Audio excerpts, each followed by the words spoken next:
Eu já tenho idade demais. Eu já vivi demais. Eu já tenho experiência demais. E eu não vou enganar o povo mais uma vez. Eu já tenho idade demais. Eu já vivi demais. Eu já tenho experiência demais. E eu não vou enganar o povo mais uma vez.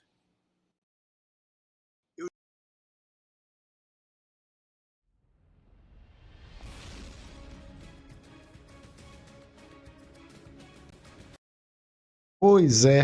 E ele falou isso quando estava ali se preparando para ser alçado novamente como candidato à presidência da República depois que ele saiu da cadeia. E o próprio Lula, a gente vê nessa conversa dele, essa conversa mole dele, que ele tem consciência de tudo que fez de mal para esse país. Todos aqueles crimes descobertos pela Operação Lava Jato e que ele foi condenado em alguns desses crimes e com provas sobradas, como disse lá um desembargador na segunda instância, que confirmou uma das suas condenações, ele até aumentou a pena. O Lula, ele ainda, ou ele não confessou, né, aqueles crimes, porque ele está no topo. Não tinha mais ninguém. Ele realmente coordenava tudo aquilo. E todas as ações que levaram, e isso que eu estou falando, é porque a Operação Lava Jato demonstrou ali, cabalmente, que todas as ordens surgia dele, e algumas testemunhas também confirmavam isso, né? E todas as ações que levaram ao mensalão, ao petrolão, um roubo de quase R$1 trilhão, quase quebrou o Brasil naquela época. E como foi confirmado, né, por Emílio Odebrecht, Marcelo Odebrecht, Wesley Batista, confirmaram que o Lula sabia de tudo. E grande parte da propina ou ia para o próprio Lula ou para o PT ou outros partidos políticos que o apoiavam. Até hoje é exatamente isso que a gente tem registrado. E ia também para aqueles políticos que ajudavam a sustentar esse sistema de corrupção que assolou no país aí durante o início dos anos 2000. Há cerca de 4 anos atrás, ou pouco mais disso, quando surgia uma pergunta, uma conversa, né, da possibilidade de Lula voltar a concorrer novamente a uma eleição, eu até achava que era muita viagem dessas pessoas que debatiam essa possibilidade. Um sujeito todo enlamaçado, com uma enorme ficha corrida na polícia, carregando aí uma culpa enorme pelo maior roubo de todos os tempos, considerando até o mundo inteiro aí, né, que nunca houve uma corrupção dessa, com a maioria dos seus parceiros ali entregando que realmente ele era o chefe de todo o esquema. Aí, como um passe de mágica, né, de repente, ele foi descondenado, tornado inelegível, alçado novamente como um candidato limpo, ocorrendo aí a maior vergonha jurídica do país. E digo mais, depois dele ser tornado elegível, bom, pensei, deve ter sido, né? Deve ter sido bom para ele tentar se eleger e ser enterrado de vez as suas pretensões em voltar à carreira política. Porque não era possível que o povo fosse novamente colocar esse sujeito na presidência da República. E aconteceu. Ele foi novamente eleito. Não sei se pelo povo ou por quem. Né? O que aconteceu é que mostrou lá, o TSE mostrou que ele havia sido eleito. Né?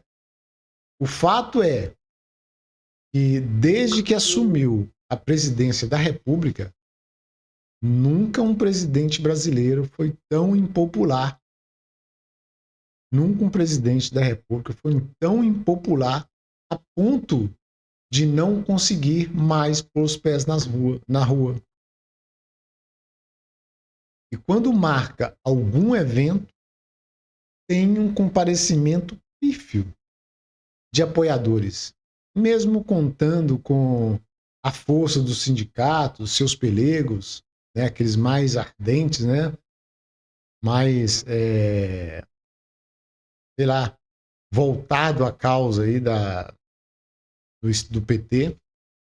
E o que a gente assiste agora é a volta daqueles que mesmo ajudaram, daqueles mesmos que ajudaram a fazer uma limpa no país, a voltarem a ter acesso aos cofres do governo.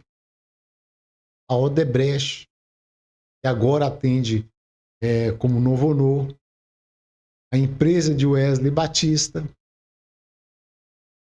E um outro exemplo que eu vou mostrar aqui, ó, uma reportagem da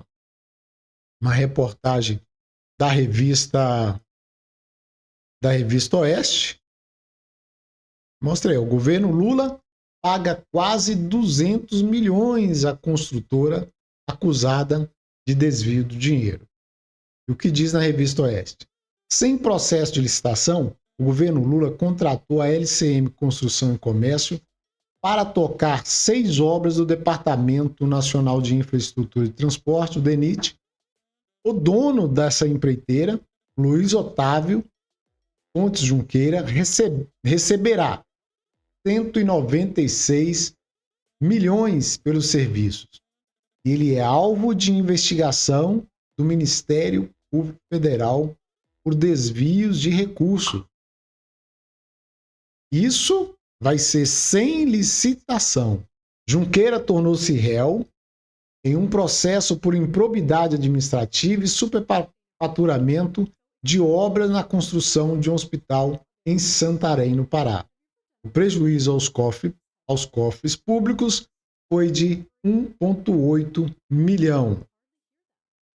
Em 2011, o empresário foi mais outra vez acusado de improbidade pelo Ministério Público Federal no Tocantins por um roubo de 4,8 milhões em uma obra do DENIT. Rombo, né? Ainda assim, o empresário foi escolhido 29 vezes pelo governo Lula para construir obras públicas.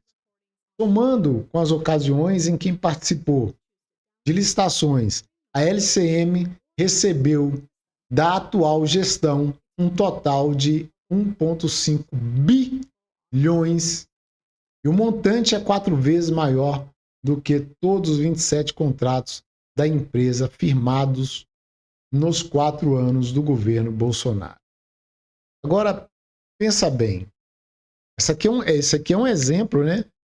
É um exemplo que a gente tirou, mas como eu disse, aquelas outras empresas que estiveram aí no topo aí do mensalão, do petrolão, né, com esses escândalos todos que tivemos aí durante os governos do PT, elas estão voltando.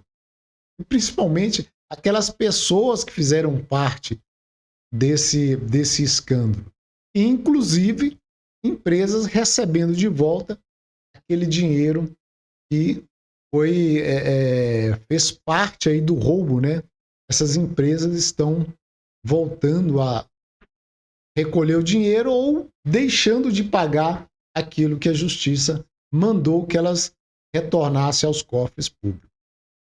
Então, a gente vê que a situação é muito séria o que está acontecendo.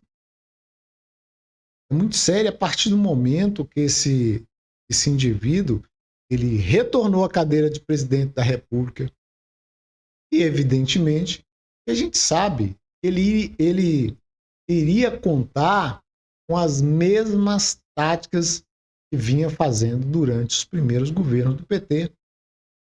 A gente está vendo o que está acontecendo. A farra do dinheiro público para dividir aí entre os políticos, né? Pelas emendas, né? Essas emendas que a gente não sabe exatamente como é que está sendo gasto. Esse dinheiro destinado às emendas, que é muito dinheiro.